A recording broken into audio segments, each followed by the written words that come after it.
So, last time we covered, so to speak,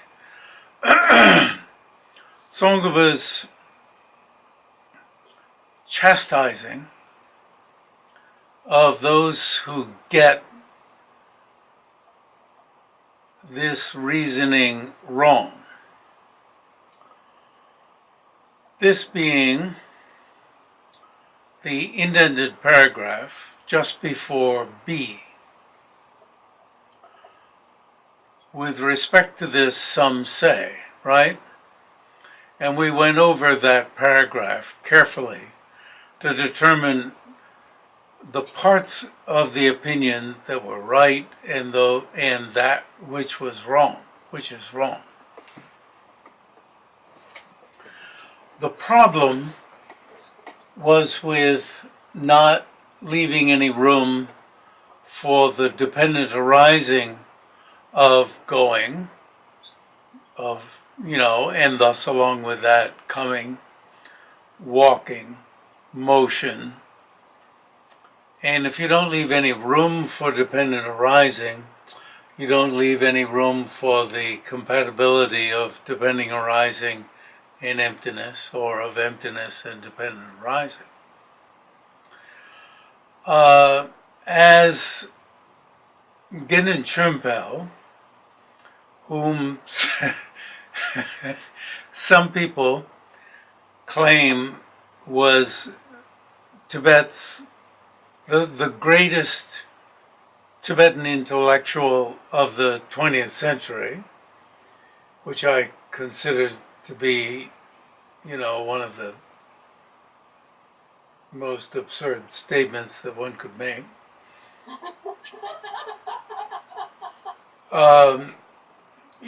There's a tendency to make such absurd statements because it's very difficult to get a grasp on all the great Tibetan intellectuals. That means thinkers. People who comprehended great topics during the 20th century.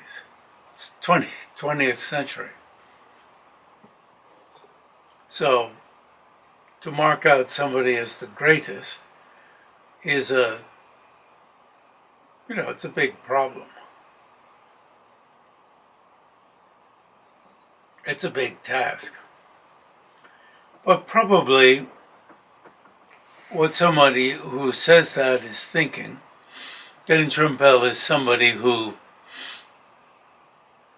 got into philosophy, he got into painting, he got into poetry, he got into history, he got into a plethora of topics. That he got into a huge range of topics. It could be, and people are impressed, and he got into politics, and a number of people are impressed, including myself, with the range, although I haven't looked into the range of what he wrote. I read only one book, a book about his insights into Nagarjuna's philosophy.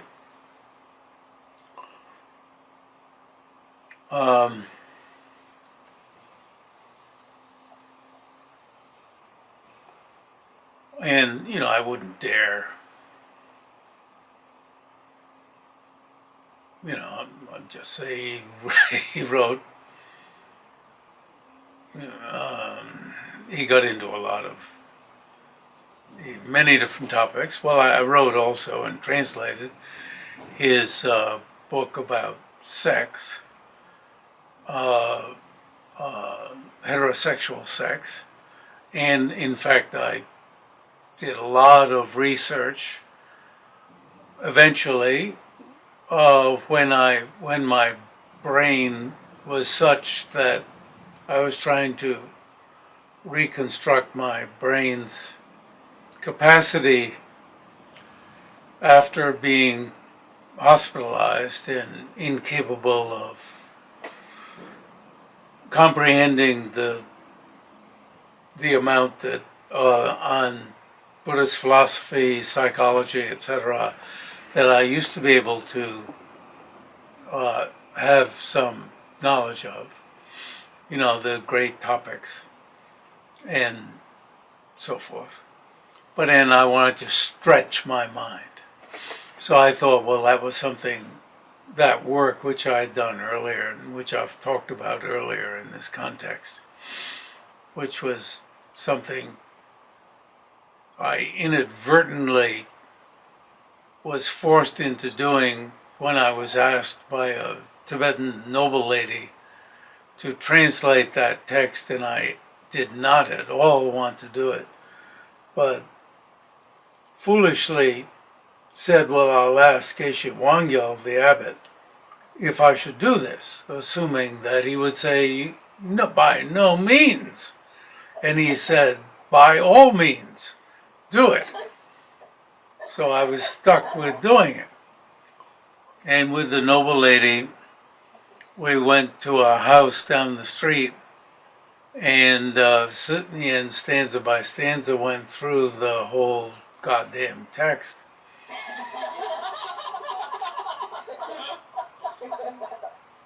So here I was without much of a mind when I began to be able to think after,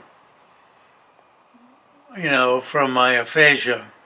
And I thought, well, that's something that I could, look at again.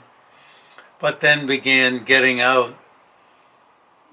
He was, a real researcher when he went to India, so he got out all these Indian texts on sex, which had indeed been translated into English, because this is something people like to do. Sex, of course, but also translate such texts. And so I, as Don Lopez, who has sought to translate all of Genin Lotre's work, Lopez, works, and has translated a lot of them, has said he's the only person who's been impressed by the research I did, because nobody can get beyond reading the text to notice all of the research I did. Genin Lotre was a real scholar. He looked into all this stuff in India to make his own text. It was quite a feat what he did. And I found out where he got this stanza and that stanza and so forth and so on. And this is how I reconstructed my mind to be able to do, what I can do now. Restored my mind to its normal state. Anyway, my point in bringing up Gendon Chimpel is that he said that Tsongkhapa's view on Madhyamaka is too subtle for people to enact. Now we can see that here. We can see his point. He's introducing us to how to qualify what Nagarjuna and Chandrakirti said to the point where we cannot ingest it. It's so subtle. Chandrakirti's, we can say, is pretty much just leading us into comprehending emptiness, leading us into searching but not finding, searching and just coming up with the mere non-finding of going in these various ways. In the first stanza, of not finding it, in the first and second stanzas, of not finding it, or however many stanzas it takes, to not finding it in the place of going. Whereas Tsongkhapa is introducing us to the compatibility of dependent arising in emptiness in this very first stanza, and chastising those who, don't leave room for the dependent arising. And we might think, oh, the dependent arising of emptiness, the possible trap here, if you're not really cool about this, is when we think about the dependent arising of emptiness, we might think that this confirms how we know going on the being gone over already. We don't have the faintest idea what going on the being gone over is. It doesn't confirm what we already know about the going on the being gone over. What Tsongkhapa is only doing is setting out the map. That once we go through and don't find going on the already gone over, the not yet gone over, and the being gone over, and undergo the experience of totally not finding going on any of these three, and experience the total absence of this solidly existing going on any of these three,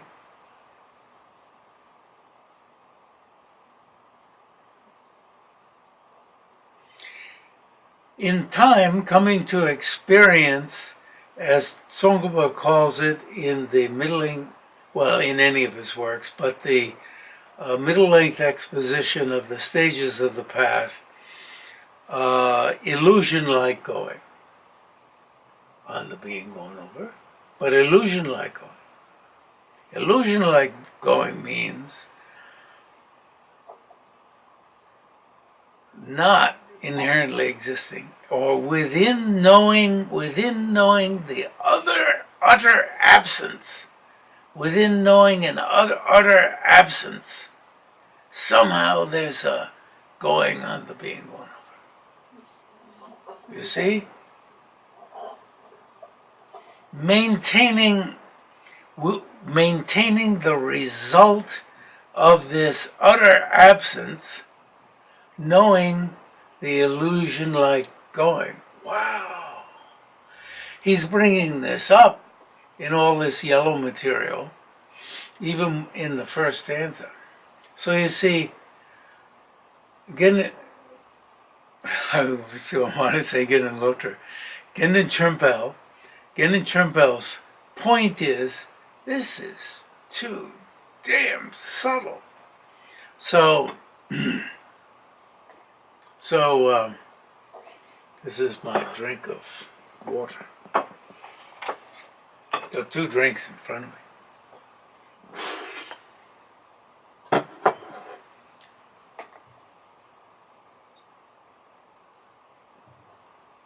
We can't take what he says here as a confirmation in any way of our present. Oh, I thought what you were saying was we can't find it at all, and now I know that how I'm currently experiencing going on the being going over is okay. And that this subtlety is, and that he's laying out a deep perception, and as I related last time in His Holiness's spiritual biography, he's talking about stages prior to direct perception in which he is gradually going through really astoundingly profound experiences before direct perception, in which he's coming over several years to the point where reflecting on dependent arising of itself induces more understanding of the utter absence, and more understanding of the utter absence induces more understanding of dependent arising. And I was saying that if John Avedon gets out, in time, gets out that material, it'll be helpful for all of us. I spent an hour and a half, even maybe more, day before yesterday, of trying to set up the going over those materials in order to provide my 2 cents to help that part of his project along. And I found out that I had left that transcript that he already had back in Virginia, which helps me to listen to the not so good recording. Anyway, another thing left in Virginia on the hasty retreat back to Vancouver. So now, what about somebody who in the 20th century wrote profusely on Tsongkhapa's teaching, such as Jigme Tamche Gyatso, an intellectual, who wrote profusely, if we consider writings, on Tsongkhapa's teaching, who, for instance, on Tsongkhapa's The Essence of Eloquence, looked into at least, I forget how many, but certainly in the 20s, at least 20 books on the topic, and it may even be in the 30s, the number of books on those topics, and wrote just profusely. He was an Amdoa. So this is in the 20th century, around the time of Gendin Chimpel.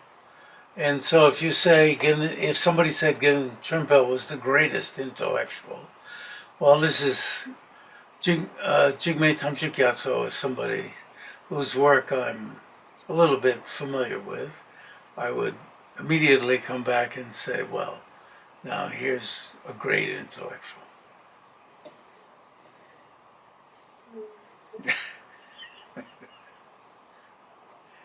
So,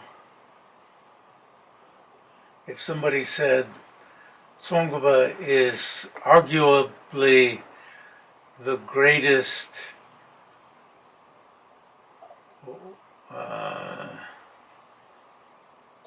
Tibetan religionist in Tibetan history, and would you please say something about that? I'd say, oh, I'm so sorry. I'm not capable of addressing that topic. How could I possibly address that topic? But fortunately, nobody's asking me to address that topic. What about the conference in December? You're being asked to address it there. I'm actually not being addressed. I've looked at it very carefully. And it says arguably he is, but then the specific topic, I can see how to address it without having to address that. That's the general topic. But the specific topic just says visionary and blah blah. So it doesn't in the least have to be addressed.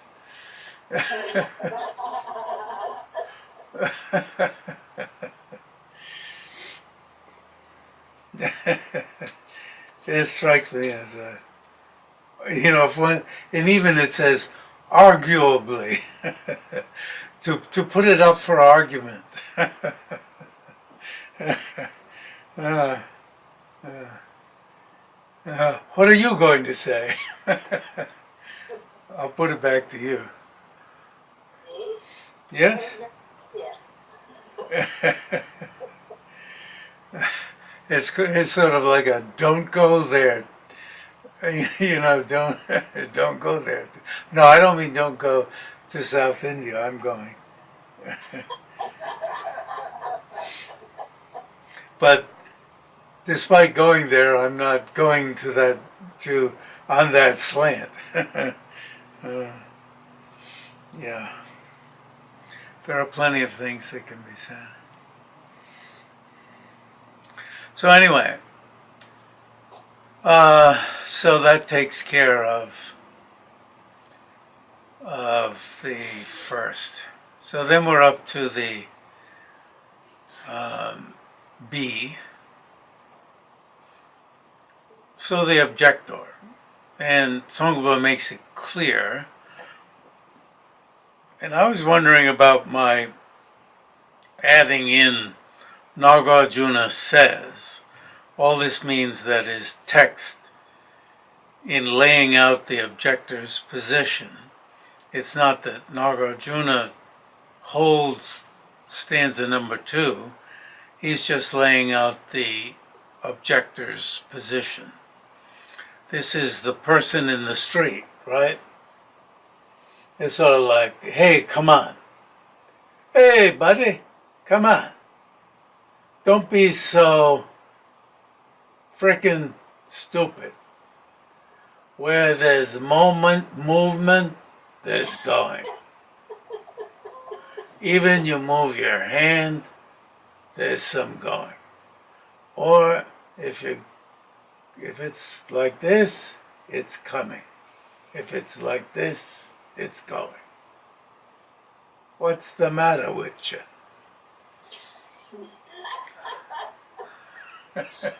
Right? It's like that. Yeah, you have to bring it to that level. And it is on the being gone over of a goer. Come on. It's not on the being gone over of a non-goer. It's, the elements are being pushed into there, but they're obvious elements. Not on the gone over, nor on the not gone over, or the not yet gone over. Therefore, don't be a jerk. Going is on the being gone over. And there's nothing else to be read into this. That's how simple it is.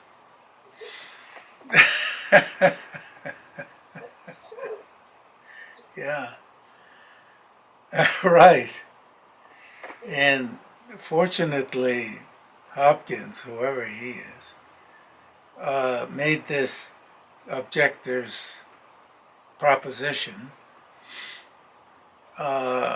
clearer, I hope. And Tsongkhapa number one, he adds in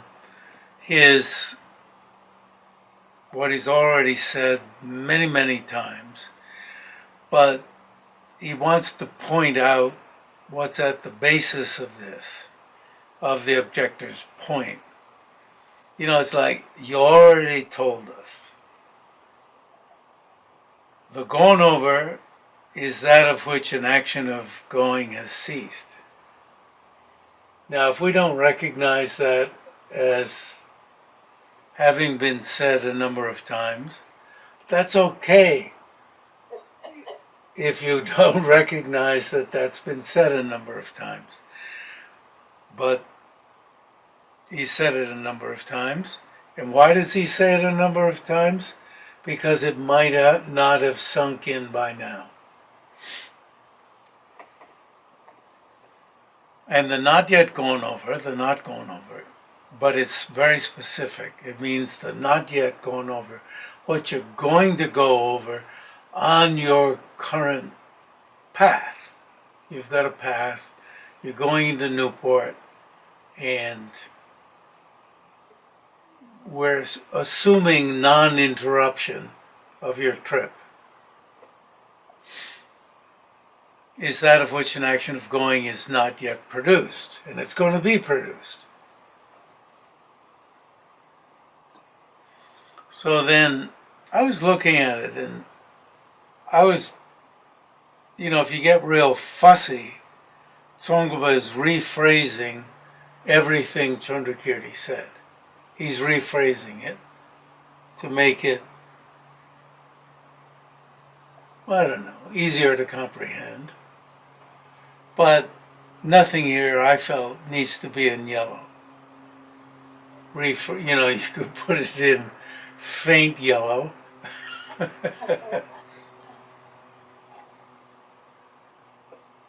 Where there is movement. But he tells you, no, I think Chandrakirti says this, the action of, he says movement has the character of raising and putting down the foot. It's sort of interesting. We're thinking a whole lot of things like the ball of the foot. The ball is the stuff just behind the toes, right? Yeah. And we're thinking about the heel coming down. Chandrakirti says it a lot more simply. It's sort of like marching, right? Raising of the foot and putting down the foot. The old style marching. Chong, chong, chong. So you can, North Korean marching. Hong, hong, hong, hong. Which would be fancy, raising up and putting down. This action of going occurs. He uses arising or occurs. Movement, moreover, exists where the being gone over of whatsoever goer is observed. Which, that's all he's saying. Movement, moving, moreover, it's really, you can imagine a philosopher wherever in the world getting the terms straight, or a chemical engineer, there must be in computer work the word keys appears, and it means the keys of the keyboard. and if somebody blew this up into something other than just the keys of the keyboard, as if attaching some other meaning to it, it just means this. Don't make it more than what it says. Exists because you've got to reserve your imagination for the things that really count. Movement, moreover, exists where the being gone over of a goer, any goer, is observed. Because movement, on the one hand, the other day, I've always had a problem with the two, in Tibetan it's yang, also in one clause and also in the other clause. And a very simple answer is on the one hand. Because movement on the one hand does not exist on the gone over, and you could say on the other hand, but it's not needed. And also does not exist on the not yet gone over, right? Doesn't exist here, doesn't exist there, but exists on the being gone over. And an action of going exists on just the area where movement exists. Going exists on the being gone over. And what impressed me today is how little is being said. But just as you go 1, 2, 3, it's not 1, it's not 2, therefore it's 3. You got 3 possibilities. It ain't 1, it ain't 2, therefore it's 3. And then separating out this last remark, which is a restating of something Chandrakirti has said. So you see, that last phrase in this statement should be last clause. Here in this last clause is going exists on the being gone over, which repeats going is on the being gone over in stanza, the last line of stanza 2. Going is on the being gone over. Gum, in Gamyamane, has the sense of knowing. The verbal root gum, which also means know, that the area is affected by an action. Well, that means by an action of going. Well, I guess we should say, why not add in brackets of going?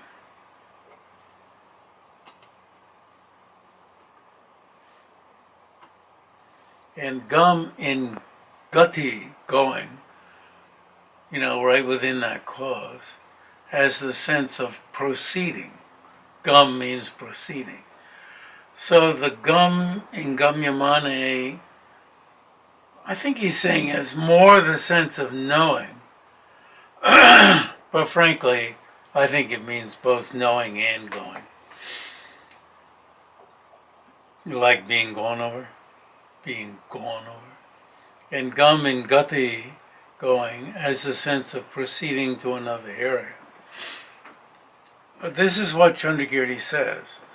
I prefer to look on the first one as a pun, as gum meaning knowing, and also being as go, being gone over. That it's a pun. Nagarjuna is having fun. In one way it's a laugh riot.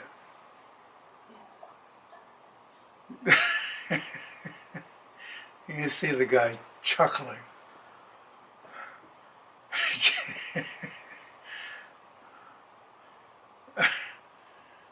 And all 3 of these commentators, Buddhapalita, Buddhapalita,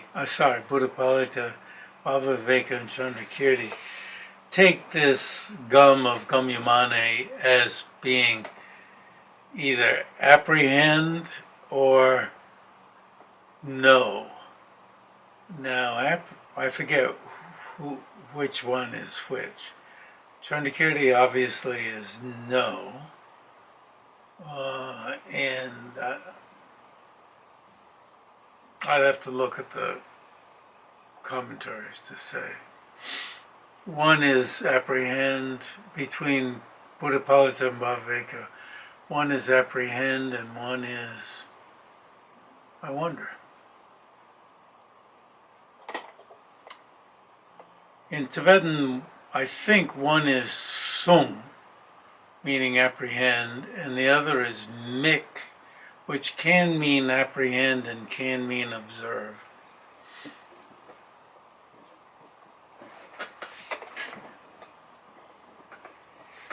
Observe in the sense of apprehend.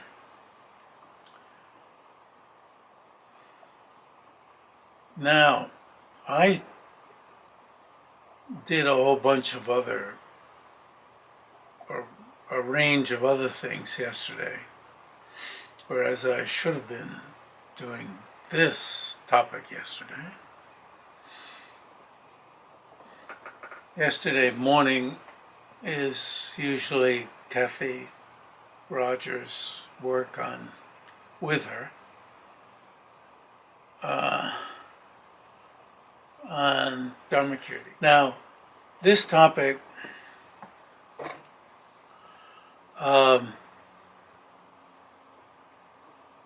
is dealt with also in the second appendix, which I went over I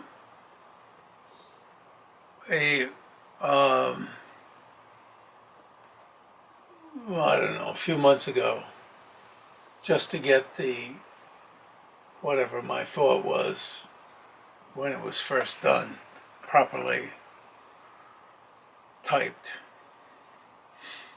So in your read over of this, you can please also look at the second appendix. But let's go over it some here. Buddhapalita takes the word yataha. So I'm winging it right now. I'm not prepared. It took me my preparation time this morning to go over what I did. So I'm winging it. Yataha, and the Tibetan there says, of whom? Which is, if you read on in the sentence, is a correlative of tata, yatas and tatas.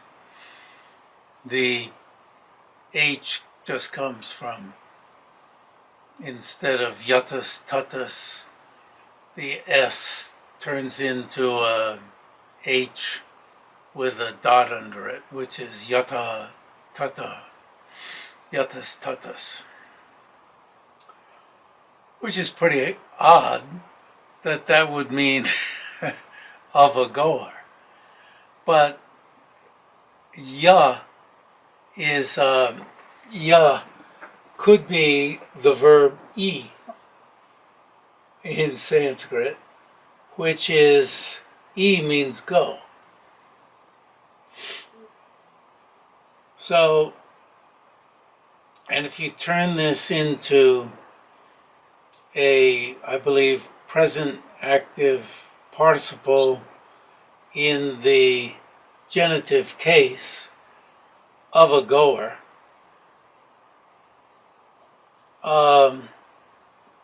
so it would be a toss of the coin whether it means of a goer or what appears later in the stanza. Is it a correlative of tatas, tata? It depends on, as a scholar of Sanskrit, if you're an Indian or a Tibetan who knows Sanskrit, or two translators in this case, an Indian and a Tibetan, who both obviously know Sanskrit. Are you going to take it as correlative, or are you going to take the first one as of a goer and the second one as therefore, I guess? And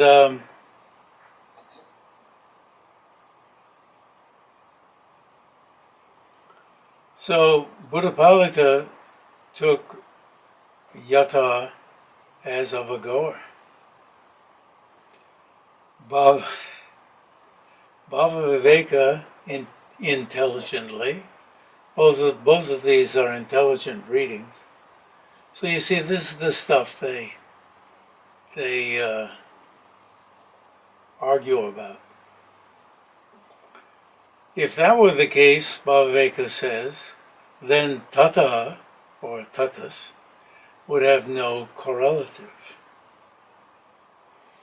since it has already been determined that the basis of an action of going is the path being gone over, it would not be logically feasible to put the agent as the basis.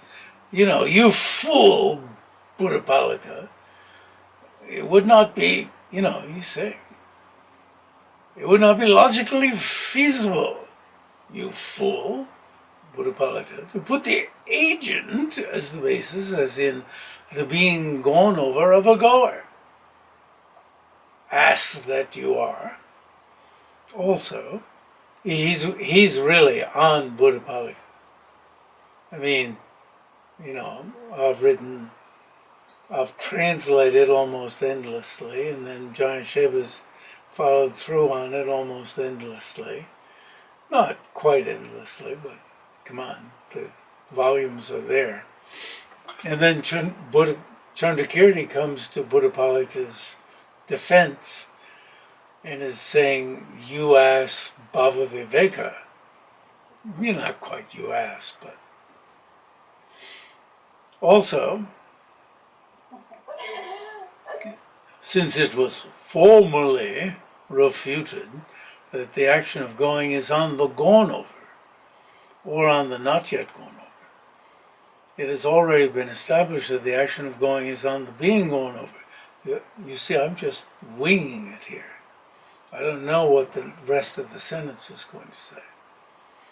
Therefore, it would not be suitable to take yatas as of a goer, because saying the being gone over a goer would be redundant. You see, I'm actually lost, and I'm just pretending that this means something. Not pretending, I'm hoping. So you see, I'm thinking, I hope that fellow Hopkins explains this in appendix number 2. Now, maybe Tsongkhapa will be clear. I do not think that Buddhapalita has these fallacies. Now, I've read a little ahead, you see, my eyes went down.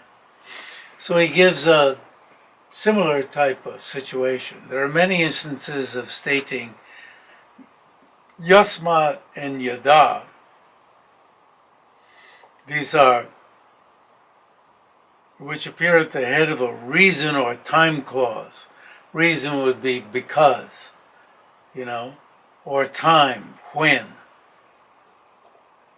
without explicitly stating tasmat and tada. You see, you put these markers at the beginning and end. At the end of the clause without explicitly stating tasmat and tada at the end of the clause.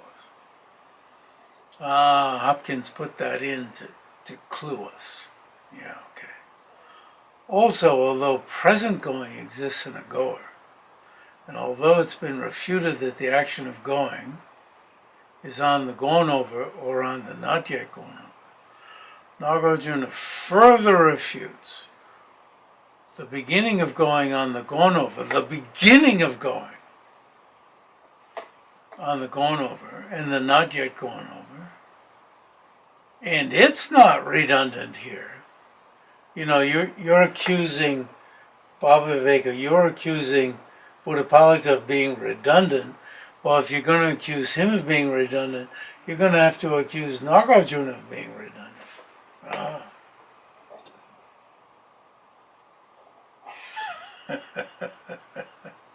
Thinking that this is similar, I do not think that it absurdly follows, that Buddhapalita's position has these fallacies.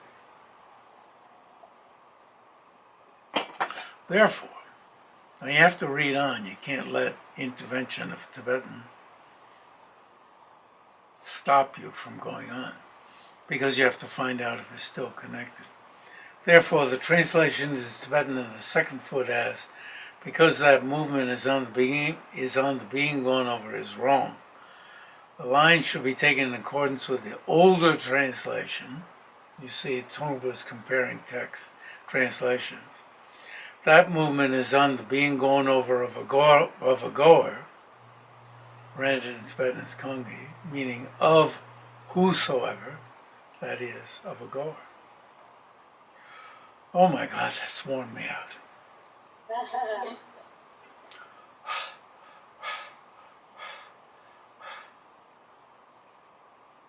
You can see why I wanted to cancel last week's class. On Tuesday I was. So I think we better stop here. And by next week I will have read more here. And I'll even know by then whether the objection has anything to do, you still got to read on and see if the objection has anything to do with the yatas tatas controversy. And then we'll have read the see, I can't even think, Appendix 2, which you'll think, oh my God, these people are, this is cracking my head.